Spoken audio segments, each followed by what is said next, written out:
puedo determinar si el mundo que os dejo es mejor o peor que el que había antes.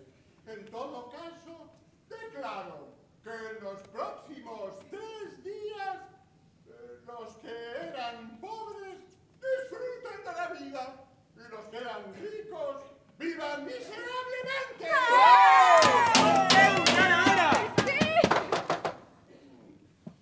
¿Habéis visto?